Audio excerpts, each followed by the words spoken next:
Bismillahirrahmanirrahim. Assalamualaikum warahmatullahi wabarakatuh. Kami dari kelompok 5 akan menjelaskan tentang teori laba dalam Islam untuk memenuhi tugas UAS mata kuliah Mikroekonomi Islam. Selamat menyaksikan. Sebelum itu, perkenalkan, nama saya Nora Mokfira dan ada kedua teman saya yaitu Rustam Nawawi dan juga Nafisatul Hima. Berikut ini materi yang akan kami paparkan. Kali ini kami akan menjelaskan mengenai pokok pembahasan. Yang pertama adalah maksimalisasi laba dalam perspektif konvensional. Yang kedua, maksimalisasi laba dalam perspektif Islam. Dan yang ketiga adalah memperhitungkan maksimalisasi laba dan efek sosialnya. Maksimalisasi laba dalam perspektif konvensional. Laba adalah kenaikan modal atau aktiva bersih yang berasal dari transaksi sampingan atau yang terjadi dalam suatu badan usaha dan dari semua transaksi atau kejadian lain yang mempengaruhi badan usaha selama satu periode kecuali yang timbul dalam pendapatan revenue atau investasi pemilik. Laba adalah selisih pendapatan atas biaya-biaya yang terjadi sehubungan dengan kegiatan usaha untuk memperoleh pendapatan tersebut selama periode tertentu. Laba adalah pendapatan dikurangi biaya kos. Maksimalisasi laba adalah suatu upaya usaha dalam memaksimalkan keuntungan yang dapat diperoleh dari usaha yang dijalani. Prosesnya baik dalam jangka pendek maupun jangka panjang, di mana perusahaan menentukan harga input dan tingkat output yang mendorong tercapainya laba maksimum. Perusahaan memaksimalkan laba ekonomi dengan menentukan tingkat output yang menyebabkan penerimaan total melebihi biaya total dalam jumlah yang paling besar. Pendekatan totalitas merupakan pendekatan dengan cara membandingkan pendapatan total atau total revenue TR dan biaya total atau total cost. Beberapa faktor yang dapat mempengaruhi laba yaitu volume penjualan, biaya, harga jual produksi. Di dalam memaksimalkan laba oleh produsen terdapat 3 pendekatan. Yang pertama adalah pendekatan totalitas atau totality approach. Pendekatan totalitas merupakan pendekatan dengan cara membandingkan pendapatan total dan biaya total. Yang kedua adalah pendekatan marginal approach. Dalam pendekatan marginal, perhitungan laba dilakukan dengan membandingkan biaya marginal dan pendapatan marginal. Yang ketiga adalah pendekatan rata-rata. Dalam pendekatan ini, perhitungan laba per unit dilakukan dengan membandingkan antara biaya rata-rata AC dengan harga jual.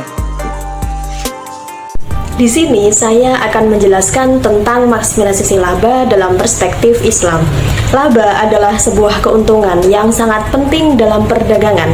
Dalam bahasa Arab, laba disebut dengan ar-ribahu, yang artinya pertambahan atau pertumbuhan dalam perdagangan, dan profit dalam bahasa Inggris.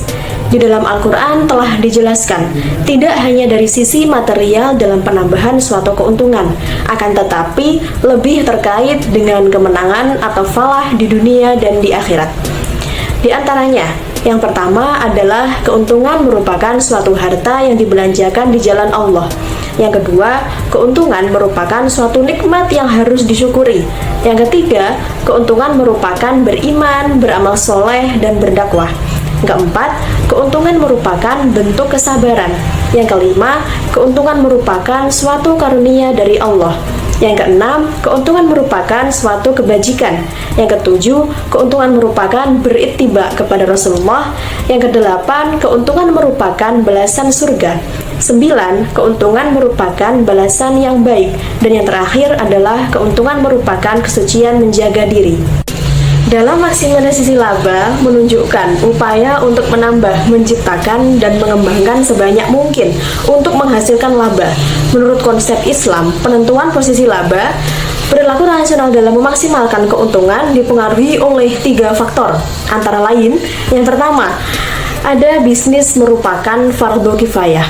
Dalam bisnis, Islam menerapkan aturan halal haram, yaitu cara memperoleh dan pendayagunaan profit. Hal ini sangat diperlukan bagi setiap orang yang berhubungan dengan ekonomi. Para ahli hukum sepakat bahwa berniaga merupakan fardu kifayah. Yang kedua, perlindungan terhadap konsumen. Perlindungan terhadap konsumen merupakan tindakan yang kemungkinan terjadi penyalahgunaan kelemahan yang dimiliki oleh konsumen.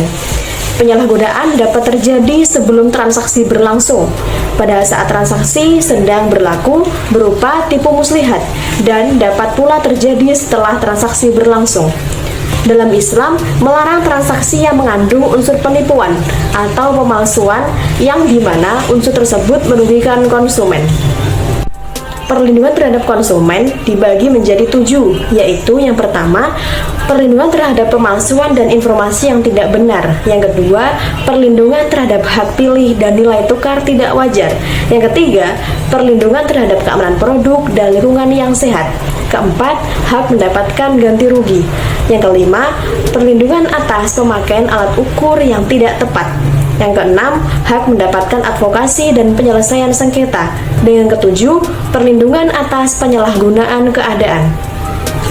Yang ketiga, bagi hasil di antara faktor yang mendukung.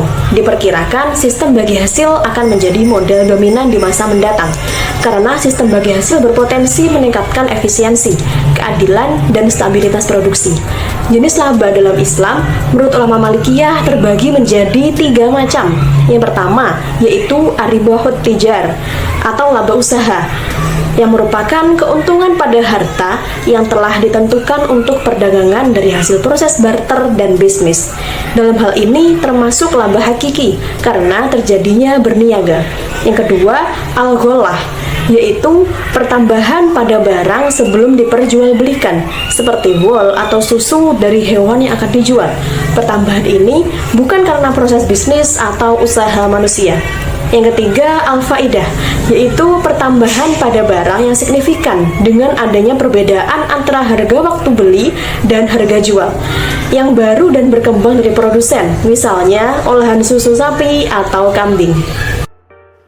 Baik, untuk sebab ketiga ini, saya akan menjelaskan mengenai memperhitungkan maksimalisasi laba dan efek sosialnya. Nah, dalam sistem Islam, keseimbangan output adalah lebih besar, harga lebih rendah, dan profit yang didapatkan juga akan lebih besar daripada sistem sekulernya.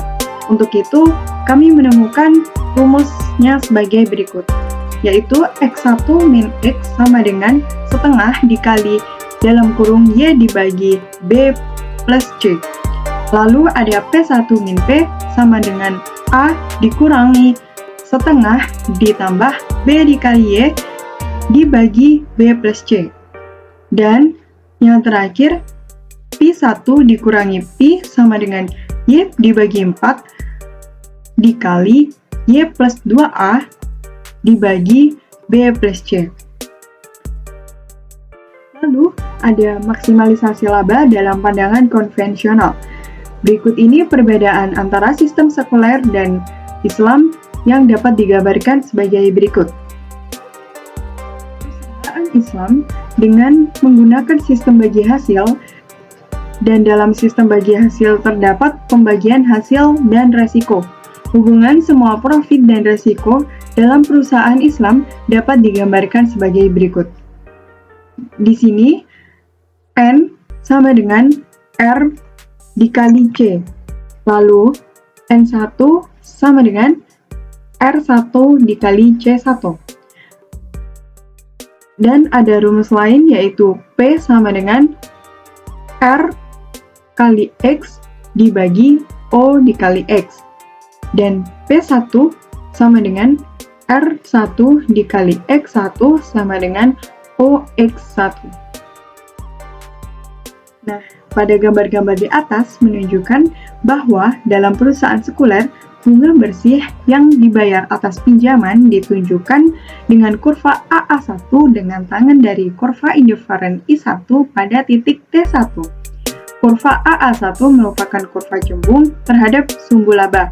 Hal ini menunjukkan bahwa jika ada penumbuhan penambahan laba perusahaan yang diharapkan, maka resiko akan bertambah setingkat dengan penambahannya.